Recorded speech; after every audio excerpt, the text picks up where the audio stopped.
तो आज आम अनुष्ठान में 62तम वार्षिक क्रीड़ा उत्सव अनुष्ठित होता यही परिप्रेक्षी में आम यस आरंभ में पिला मध्य गुड़ा कंपिटिशन करूँ एथलेटिक मीट होता किसी आम इंडोर गेम यथा से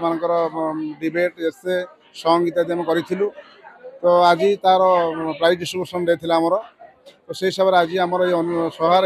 मुख्य अतिथि थे आमर सम्माननीय गोष्ठी शिक्षा अधिकारी श्री सुदीप्त कुमार दास महोदय एवं मुख्य वक्ता थे मंगल संप्रसारण अधिकारी कल्याण सिंहपुर ब्लॉक श्रीजुक्त चंदन दास बांगारी महोदय एवं सभापति मो स्कूल अभियान गुल्ला नागेश कुमार एवं एसएमडीसी दुई जन सदस्य आमर सम्मानित अतिथि थे जहाँ नाम हूँ श्री वेंकटेश्वर पाढ़ी महोदय एवं मानसिंह गरडिया महोदय। तो आज पिला मध्य किसी सांस्कृतिक कार्यक्रम रखा जाता पिला सहित भाग नहीं समस्ते खुशी और विभिन्न ये ब्लॉक विभिन्न विद्यालय शिक्षक शिक्षक मैंने आसते किसी अभिभावक आसते आमर मीडिया पर्सन आसते तो समस्ते आज खुशी अच्छा। आम स्कूल ना हूँ सरकारी उच्च प्राथमिक विद्यालय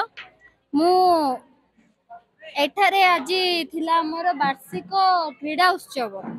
सेठारे नाटक है केते प्रकार नृत्य है आमर देशात्मक गीत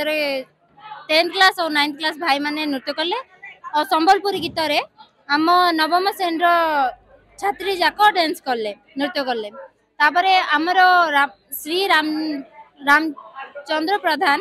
से सा नाटकटी लिखिथिले से नाटक रे आमे 9th और 10th मिसिकी नाटक तैयारी कलु नाटक रे से नाटक ना होची जगा दर्शन।